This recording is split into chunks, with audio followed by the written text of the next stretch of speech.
The enormous space station stretched across the void like a metal city. Captain Jake Martinez pressed his face against the small window of the human transport ship. He had never seen anything so big in his life. The station was called Concordia Prime, and it was the home of the Galactic Council. "First time seeing it never gets old," said Dr. Lisa Thompson from the seat behind him. She was the best language expert Earth had. Her job was to help humans talk to aliens without starting a war by accident. Commander Ryan Brooks sat across from them, checking his tablet one more time. He knew more about human wars than almost anyone alive. The three of them were Earth's first team to meet the galaxy's most powerful alien races. Their small ship moved slowly toward the docking bay. Jake could see other ships everywhere. Some looked like giant crystals. Others seemed to be made of pure light. A few looked like metal flowers with dozens of arms reaching out in all directions. "Remember," Dr. Thompson said quietly, "these aliens have been traveling between stars for millions of years. To them, we are like babies who just learned to walk." Jake nodded. He had read all the files. The three most powerful alien groups were older than anything on Earth. The Zelthrani Empire had been ruling space for 12 million years. The Vorthak Collective was made of crystal beings who shared one mind across 8 million years. The Nexari Confederation was even older at 15 million years, and they were made of living energy instead of flesh and blood. Their ship docked with a soft bump. Jake straightened his blue uniform and checked that his captain's bars were clean. This was the most important day in human history. The airlock opened and they stepped into Concordia Prime. The hallway was huge, with a ceiling so high that Jake could barely see the top. Alien beings walked, floated, and crawled in every direction. Some had 6 legs, others had no legs at all. A few looked almost human, but with skin colors that Earth had never seen. A tall alien with 4 arms approached them. Its skin was smooth and gray, and it had 3 eyes arranged in a triangle on its face. "Welcome, humans of Earth," it said through a small device on its chest that turned its words into English. "I am Guide Volthan. Please follow me to the assembly hall." They walked through corridors filled with aliens. Jake noticed that many of them stopped to stare at the humans. Some pointed at them and made sounds that the translator couldn't handle. Most of the looks seemed curious, but not very friendly. The assembly hall was bigger than any building Jake had ever seen. Thousands of aliens sat in rows that went up so high they disappeared in shadows. At the center was a raised platform with a podium. Guide Volthan led them to 3 seats near the front. "The ceremony will begin shortly," he said, then walked away. Jake looked around the hall. Near the platform sat the most important aliens. He could see the Zelthrani representatives, tall and thin with skin that looked like polished metal. The Vorthak beings looked like walking diamonds, their crystal bodies catching and throwing back the light. The Nexari were harder to see because they looked like colored smoke that somehow held its shape. A deep sound filled the hall, like a bell the size of a mountain. All the aliens became quiet. A Zelthrani female stood up and walked to the podium. She was taller than any human, with long arms and a face that looked carved from silver. When she spoke, her voice was cold and smooth. "I am Elder Zethkara of the Zelthrani Empire," she said. "Today we welcome the newest species to request membership in our Galactic Council." She turned to look directly at Jake and his team. "The humans of Earth have been traveling between stars for less than 3 of their centuries. They come from a small world in a quiet part of the galaxy. They have built a few ships and visited a few planets near their home." Jake could hear something in her voice that made him uncomfortable. She was talking about humans the way adults talk about small children. "We have seen many young species come before us," Elder Zethkara continued. "Most are eager but unprepared for the responsibilities of galactic citizenship. They must learn much before they can truly contribute to our ancient civilization." Other aliens in the hall made sounds of agreement. Jake felt his face getting hot. Dr. Thompson put a gentle hand on his arm. "Therefore," the elder said, "we welcome the humans as observers. They may watch our proceedings and learn our ways. In perhaps a few thousand years, when they have matured as a species, we will consider granting them limited membership. The hall filled with alien sounds that Jake guessed was applause, but it didn't sound very enthusiastic. Elder Zethkara gestured toward Jake. The human delegation may now address the assembly. Jake stood up and walked to the podium. The hall became quiet again, but he could feel that most of the aliens were not really paying attention. They thought they already knew everything important about humans. He looked out at thousands of alien faces, eyes and sensors all pointed at him. His heart was beating fast, but his voice was steady when he spoke. "Thank you, Elder Zethkara," he said. "We are honored to be here among civilizations so much older than ours." He paused and looked around the hall. It's true that humans have only been traveling to other stars for a short time, but in our short history, we have learned some things that might interest you. A few aliens shifted in their seats, but most still looked bored. We have learned about conflict, Jake continued. We have learned about survival. We have learned what happens when a species faces the choice between destruction and unity. Now more aliens were looking at him with real attention. For example, Jake said, his voice carrying clearly through the vast hall, in our First World War alone, we lost over 17 million lives. The hall became completely silent. Jake could see confusion on Elder Zethkara's metallic face. Other aliens were looking at each other with what seemed like surprise. The silence stretched on and on. Jake realized that he had said something that these ancient aliens had not expected to hear, something that had shocked them completely. The silence in the assembly hall was so complete that Jake could hear his own heartbeat. Thousands of alien beings sat frozen in their seats. Nobody moved. Nobody made a sound. Elder Zethkara's silver face twisted into an expression that looked like confusion mixed with disbelief. She touched a device on her wrist and spoke in her own language. The translator on the podium made crackling sounds as it tried to keep up. "There must be an error," she finally said, her voice carrying across the quiet hall. "The primitive translation device has malfunctioned. Did the human say 17 million casualties in one conflict?" Jake looked back at Dr. Thompson and Commander Brooks. Dr. Thompson stood up and walked to join him at the podium. Her face was calm, but Jake could see that her hands were shaking slightly. "There is no translation error, Elder," Dr. Thompson said clearly. "The number is correct. In what we call World War I, which lasted from 1914 to 1918 by our calendar, approximately 17 million human beings died." The hall exploded into chaos. Aliens jumped to their feet, making sounds that no human had ever heard before. The crystal Vorthak beings created a noise like breaking glass. The energy-based Nexari flickered and sparked like broken lights. Several smaller aliens near the back of the hall seemed to be arguing with each other in high-pitched voices. An alien that looked like a giant butterfly with too many wings stood up in the middle section. "Impossible," it called out through its translator. "No species could survive such losses." "The humans lie," shouted another voice from somewhere in the crowd. "They seek to frighten us with false numbers." Elder Zethkara raised her long arms for silence. It took several minutes for the hall to quiet down. When she spoke again, her voice was different, less confident than before. "Even if this number were true," she said slowly, "surely this was the greatest tragedy in your species' history, a disaster that nearly destroyed your civilization." Dr. Thompson and Jake looked at each other. Jake saw something in her eyes that made his stomach feel cold. She stepped closer to the podium. "Elder Zethkara," Dr. Thompson said, "World War I was not our greatest tragedy. It was not even our largest war." The hall became quiet again, but this time the silence felt dangerous, like the moment before lightning strikes. In World War II, which began just 21 years after the First War ended, we lost between 70 and 85 million people. This time the chaos was worse. Several aliens actually fell out of their seats. The peaceful Althari Union representative, who looked like a six-legged deer, collapsed completely and had to be carried out by medical teams. The Nexari delegation flickered so wildly that Jake thought they might disappear entirely.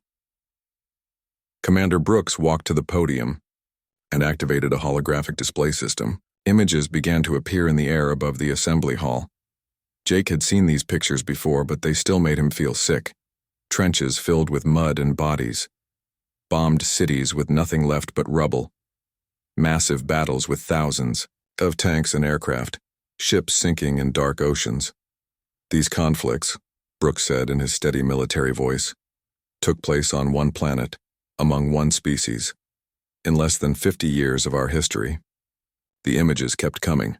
Soldiers storming beaches under heavy fire, cities burning from horizon to horizon, long lines of refugees carrying everything they owned in small bags. A Vorthak representative stood up, its crystal body ringing like a bell as it moved. "You show us images of a dead world," it said. "Your planet must be a wasteland. Your species must be nearly extinct." "Our planet is very much alive," Brooks replied. "Our population is now over 8 billion. We recovered from these wars and became stronger." Jake could see aliens throughout the hall turning to each other, making sounds of confusion and disbelief. Many were accessing their own information systems, probably trying to verify what the humans were saying. An elderly alien with tentacles instead of arms raised himself up on a floating platform. "In my species' recorded history of 4 million years," he said, "our greatest war resulted in 30,000 casualties. It was considered the most terrible disaster we had ever faced. We still hold ceremonies to remember those we lost." 30,000, Dr. Thompson repeated quietly. "We lost more than that in single battles, on single days." Jake activated another part of the holographic display. Numbers began scrolling through the air. Battle names and casualty figures that made the alien sounds of distress grow louder. The Battle of Gettysburg, 51,000 casualties in 3 days. The Battle of the Somme, over 1 million casualties in 5 months. The Siege of Stalingrad, nearly 2 million military and civilian deaths. A small alien near the front made a sound like crying. "How did your species survive?" it asked in a voice barely loud enough to hear. Jake looked out at the thousands of faces staring at him. Some showed fear. Others showed something that might have been respect. Most just looked confused and horrified. "We survived," Jake said, "because we learned that the alternative to survival was the end of everything we cared about. We learned that sometimes you have to fight even when the cost is terrible. We learned that sometimes you have to lose everything to save anything." Elder Zethkara was studying her information display with wide eyes. "Your records show that these wars were fought with primitive weapons, metal projectiles and chemical explosives." "That's correct," Brooks said, "and yet you achieved casualty numbers that our most advanced civilizations have never approached, even with weapons that can destroy entire planets." Jake nodded. "We have always been very good at war, Elder. We just weren't very good at avoiding." The Elder's silver face had changed color, becoming more pale. "Captain Martinez," she said slowly, "what ended these wars? How did your species choose to stop fighting?" Jake was quiet for a long moment. "We built weapons that could destroy our entire world in a few hours. We pointed them at each other and realized that the next war might be the last thing our species ever did. And then we decided that we wanted to live more than we wanted to fight." The assembly hall was so quiet that Jake could hear the air circulation systems humming in the walls. Thousands of alien beings sat in stunned silence trying to understand what they had just learned. These ancient civilizations had ruled the galaxy for millions of years. They had seen countless species rise and fall, but they had never encountered anything like humanity. They had never met a species that had survived its own worst impulses and chosen to become something better. 3 days had passed since the humans shocked the Galactic Assembly. The enormous space station buzzed with activity as alien species worked frantically to check and double-check the human claims. Jake Martinez sat in his small quarters looking out at the stars. He had barely slept since that first meeting. Dr. Thompson knocked on his door. "Jake, they want us back in the assembly hall. They've been analyzing our historical records nonstop." Jake followed her through the corridors of Concordia Prime. Everywhere they went, aliens stopped what they were doing to stare at them. Some looked afraid. Others seemed curious. A few watched them with what Jake thought might be respect. The assembly hall looked different when they entered. The lighting was dimmer, and many seats were empty. Jake could see that several alien delegations had left the station entirely. Those who remained sat quietly, their attention focused completely on the three humans. Elder Zethkara stood at the podium, but she looked tired. Her silver skin had lost some of its shine and her movements seemed slower than before. "Captain Martinez," she said, "we have spent the last 3 days examining your species' historical records. We hope to find evidence that your claims were exaggerated or misunderstood." Jake walked to the front of the hall. "And what did you find, Elder?" "We found that your numbers were conservative estimates." A new voice came from the human communication system. Jake recognized it immediately as Professor Elena Rodriguez, Earth's top military historian. Her image appeared as a hologram next. To the podium. "Good morning, Assembly," Professor Rodriguez said calmly. "I understand you have questions about human military history." Elder Zethkara nodded slowly. "Professor, we need to understand, how did your species survive conflicts of such magnitude?" Professor Rodriguez activated her own holographic display. Images and numbers began filling the air above the assembly. "Let me provide some context," she said. "The world wars that Captain Martinez mentioned were not unusual events in human history. They were simply the largest in a long series of major conflicts." New images appeared. Ancient battlefields covered with armored warriors, massive ships burning on dark seas, cities under siege for months at a time. The Napoleonic Wars, fought 2 centuries before World War I, resulted in 7 million casualties. The American Civil War killed 620,000 people from a population of only 31 million. The Mongol conquests in the 13th century may have killed 40 million people.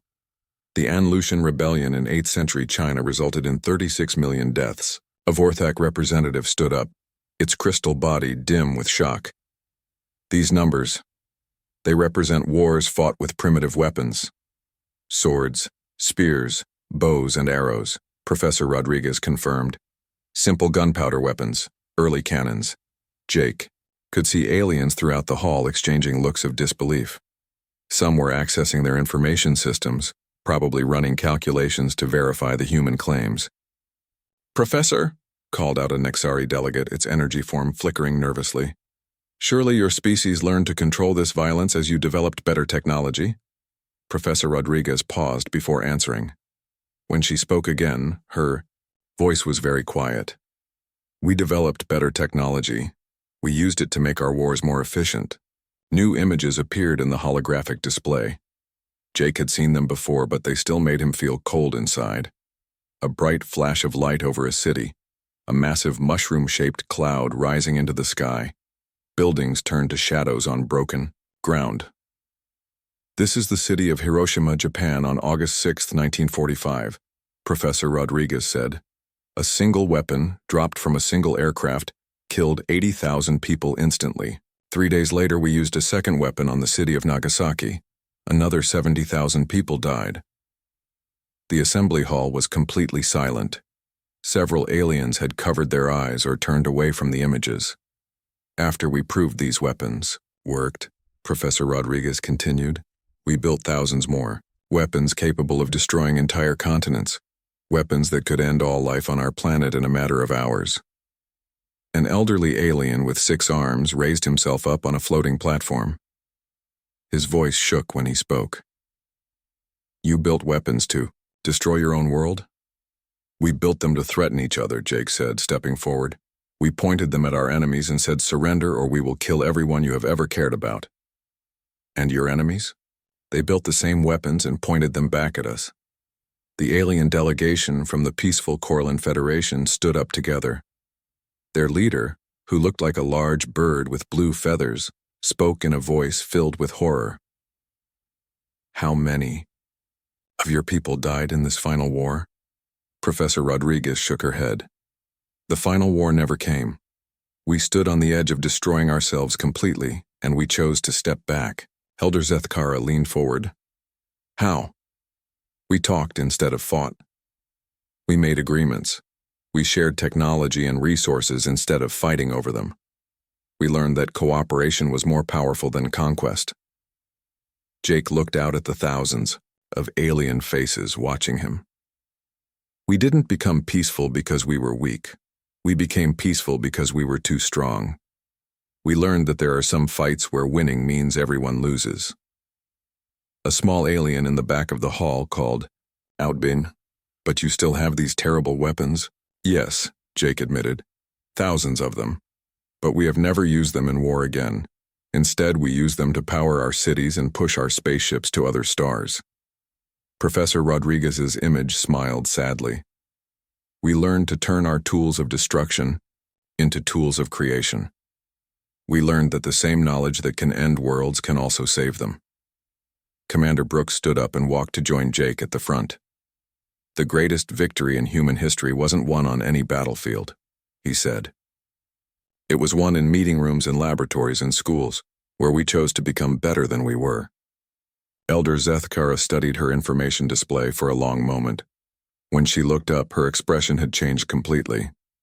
"Captain Martinez," she said slowly, "when you first spoke to this assembly, we dismissed you as children playing with toys too dangerous for them to understand." Jake nodded. "We were wrong. You are not children playing with dangerous toys. You are the only species we have ever encountered that learned to master the most dangerous toy of all, which is yourselves." The assembly hall remained quiet, but it was a different kind of silence now. Not the silence of shock or fear, but the silence of respect. The ancient civilizations were beginning to understand that they were not dealing with primitive newcomers, but with survivors of a test that no other species had ever faced. A test that humanity had passed by choosing wisdom over strength, cooperation over conquest, and hope over fear. The days following the human presentation changed everything aboard Concordia Prime. Jake Martinez noticed it first in small ways. Aliens who had ignored the humans before now stepped aside respectfully when they passed in the corridors. Groups of alien delegates stopped their conversations to watch the humans walk by, their expressions thoughtful rather than dismissive. Dr. Thompson was in the station's library, a vast chamber filled with data crystals from thousands of civilizations. She looked up to find Elder Zethkara standing nearby, her silver form reflecting the soft blue lights. "Dr. Thompson," the elder said quietly, "may I join you?" Lisa nodded toward an empty chair. The elder sat down carefully, her movements more hesitant than before. "I have been reading about your wars for 3 days," Elder Zethkara said. "I have studied the numbers, the strategies, the weapons, but I cannot understand something." "What is that? How do your people trust each other? How do you work together?" "My species fought a war 12,000 years ago that killed 300 of our people. We still remember their names. We still feel shame about the violence. Yet your species killed millions of each other and somehow continue to function as a civilization." Dr. Thompson was quiet for a moment, looking out through the large window at the stars beyond. "Because we learned something important from all that death and suffering. We learned that every human being carries inside them the capacity for both terrible cruelty and incredible kindness. We learned that which one we choose depends on the choices we make every single day." Elder Zethkara's metallic features shifted into what might have been confusion. "You do not fear each other?" "We understand each other," Lisa replied. "Every human alive knows that their neighbor could be capable of violence, but we also know that their neighbor chooses not to be violent. That choice, made billions of times every day by billions of people, is what keeps our civilization working." Meanwhile, Commander Brooks found himself in the station's military section, talking with General Keftok of the Vorthak Collective. The crystal being's body was dim, its usual bright glow reduced to barely visible light. "Your soldiers in this World War II, the general said, his harmonic voice sounding strained. "They fought knowing that millions would die?" Brooks shook his head. "No, General. They fought knowing that millions already had died. They fought to prevent millions more from dying. They fought because someone had to stand between innocent people and those who would destroy them. But the cost of not fighting would have been higher. Our enemies in that war were trying to destroy entire groups of people. They built factories designed only to kill civilians. They planned to eliminate everyone who was different from them. General Kevtok's crystal form flickered with what the translator interpreted as distress. And your soldiers knew this. They knew it. They saw the evidence. They liberated the camps where millions of innocent people had been murdered. They knew exactly what they were fighting against. How did they continue? How did they not break under such knowledge? Brooks looked at the alien general for a long moment. Because they understood something that your species has never had to learn. They understood that sometimes the only way to protect what you love is to be willing to lose everything for it. They understood that freedom and peace are not free gifts. Someone always has to pay the price. Word of these conversations spread through the station. Soon, delegations from dozens of species were requesting private meetings with the humans. Each wanted to understand how humanity had survived experiences that would have destroyed their own civilizations. The Althari Union representative, who had fainted during the first presentation, approached Jake in the station's observation deck. The six-legged being moved carefully, as if still recovering from shock. Captain Martinez, he said through his translator, my people have been peaceful for 8 million years. We have never fought a war. We have never killed another thinking being. We believed this made us superior to younger, more violent species. Jake waited patiently for the alien to continue. But now I realize something terrible, the Althari continued.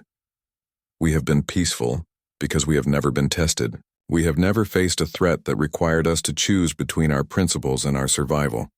We do not know what we would do if forced to make such a choice.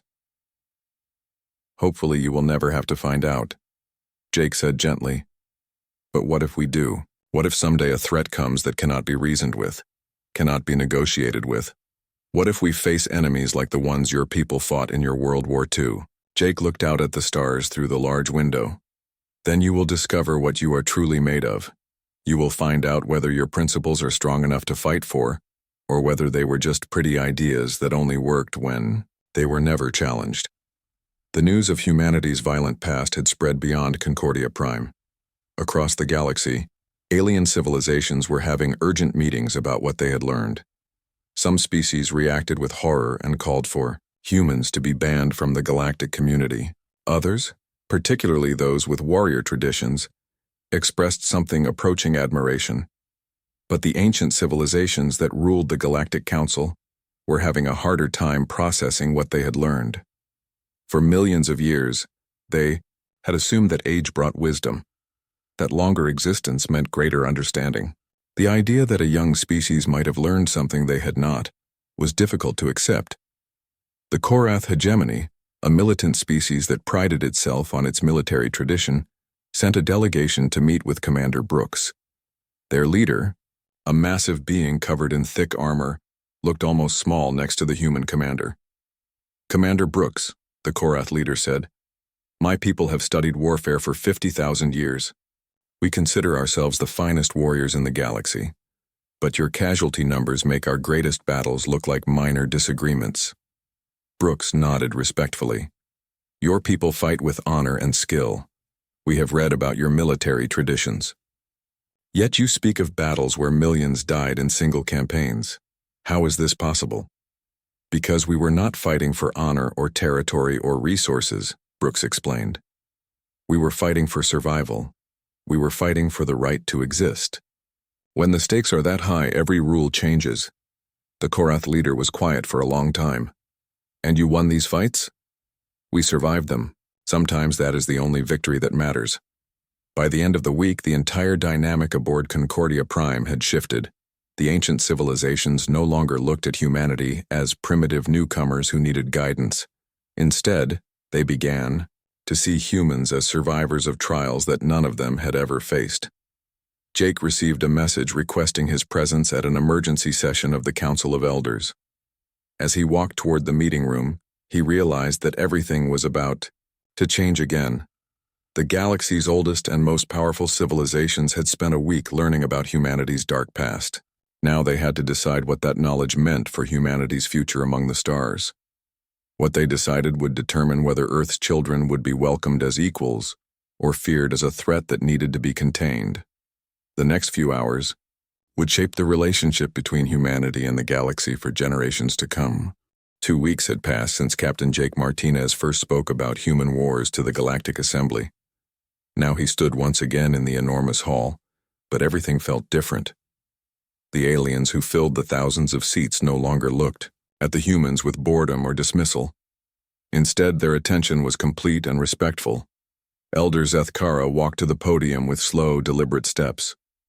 Her silver skin seemed brighter than before, and when she spoke, her voice carried clearly through the vast space. "Representatives of the Galactic Council," she began, "we have spent these weeks in deep discussion about what we have learned. We have examined not just the human's history, but our own assumptions about wisdom, strength, and survival." Jake felt Dr. Thompson tense beside him. Commander Brooks sat perfectly still, his military training helping him remain calm despite the importance of this moment. "We discovered," Elder Zethkara continued, "that we have been living in a peaceful galaxy not because we are wise, but because we have been fortunate. We have never faced the kind of threats that forge wisdom through fire." The Elder turned to look directly at Jake and his team. "The human species has endured trials that would have destroyed any of our civilizations. They have faced extinction by their own hands and chose survival. They have experienced losses beyond our ability to imagine and emerged stronger rather than broken." Murmurs of agreement rippled through the assembly. Jake could see representatives from dozens of species nodding their approval. "When we first met," Elder Zethkara said, "we intended to offer humanity junior membership in our council, limited voting rights, a probationary period of several centuries. We planned to treat them as students who needed to learn from their elders." The hall became completely quiet. Jake could hear his own heartbeat. "We were wrong," the Elder announced. "Instead, we offer humanity full membership in the Galactic Council, with immediate voting rights and a permanent seat on the Security Council." Jake felt his breath catch in his throat. This was far more than Earth had hoped for. But Elder Zethkara was not finished speaking. "Furthermore," she continued, "we formally request that Earth serve as the headquarters for our new Galactic Defense Initiative. We ask that humanity lead our efforts to protect this galaxy from threats we cannot yet imagine." The hall erupted in applause. Not the polite, half-hearted sounds Jake had heard before, but genuine enthusiasm from thousands of alien beings. Some stood and made gestures that their translators indicated were signs of respect and welcome. Jake stood up slowly and walked to the podium. The applause continued for several minutes before finally dying down. "Elder Zethkara," Jake said, "this is an incredible honor, but I have to ask why you changed your mind so dramatically." The Elder's metallic features shifted into what might have been a smile. "Captain Martinez, let me tell you what we realized during these past weeks." She activated a holographic display that showed a map of the galaxy. Millions of stars glowed in the darkness with different colors marking the territories of various civilizations. "For 15 million years," she said, "the galaxy has been peaceful. We have had minor conflicts, small disputes, occasional disagreements, but nothing that truly tested us, nothing that forced us to discover who we really are when everything we care about is threatened." The display changed, showing historical data about galactic conflicts. The numbers were tiny compared to human wars. "We learned that our peace came from isolation and abundance, not from wisdom or strength. We never had to choose between our principles and our survival, because we never faced true existential threats." A new voice joined the conversation. General Keftok of the Vorthak Collective stood up, his crystal body glowing brightly. "Captain Martinez," the general said, "my people have been asking ourselves a difficult question. If our civilization faced the same threats that humanity faced in your World War II, would we have had the courage to fight? Would we have been willing to sacrifice millions to save billions?" The general paused, his harmonic voice carrying clearly through the hall. "We do not know the answer. We have never been tested. But we know that when the test comes, we want the species who passed that test standing beside us." The Althari Union representative stood up next. "My people spent 8 million years believing that our refusal to fight made us superior to younger species. Now we understand that we were not superior, just lucky. We never faced enemies who could not be reasoned with. More aliens stood to speak. The Nexari Confederation talked about how human resilience impressed their energy-based consciousness. The Korath hegemony spoke of learning new definitions of courage from human military history. Smaller species shared how humanity's story gave them hope that survival was possible even against impossible odds. Elder Zethkara raised her arms for silence. There is something else we must tell you, Captain Martinez. Something that makes your species' presence even more important. Jake felt a cold fear in his stomach. What is it, Elder? Our deep space monitoring stations have detected anomalies beyond the galactic rim. Energy signatures unlike anything in our databases. Movement patterns that suggest organized intelligence. The hall became deadly quiet. We believe, Elder Zethkara said slowly, that first contact with external forces may be imminent, and everything we have learned about those forces suggests they will not be interested in peaceful negotiation. Jake understood immediately. You are expecting a war. We are expecting a test, the Elder corrected. A test that will determine whether our civilization survives or falls. A test that we are not prepared for. But humanity is. Elder Zethkara nodded. Humanity has already passed every test that existence can offer. You have survived your own worst impulses. You have faced annihilation and chosen cooperation over conquest. You have learned that sometimes the price of peace is the willingness to fight for it. Jake looked out at the thousands of alien faces watching him. Some showed fear about the unknown threat. Others showed hope that humanity could help them face whatever was coming. What do you need from us? Jake asked. Leadership, Elder Zethkara said simply. When the crisis comes, we need the guidance of beings who understand that survival sometimes requires terrible choices. We need the wisdom of a species that has stared into the abyss and chosen to step back from it. The vote was called immediately. One by one, every species in the Galactic Council voted to accept the new arrangement. Humanity was not just welcomed into the galactic community, but invited to lead it. As Jake prepared to return to Earth with news that would change human history forever, he thought about the irony of their situation. Humanity's greatest shame had become their greatest strength. Their darkest chapters had opened the door to their brightest future. Years later, when the first ships from beyond the galaxy appeared at the rim of known space, it was Admiral Jake Martinez who commanded the combined fleet of all galactic civilizations, and when the invaders made the same mistake that so many of Earth's enemies had made before them, they learned why the galaxy had chosen to follow the species that survived the trenches of the Somme and the beaches of Normandy. The galaxy remained free, protected by those who understood that freedom is never free, and that sometimes the greatest act of love is the willingness to fight for what you cannot bear to lose.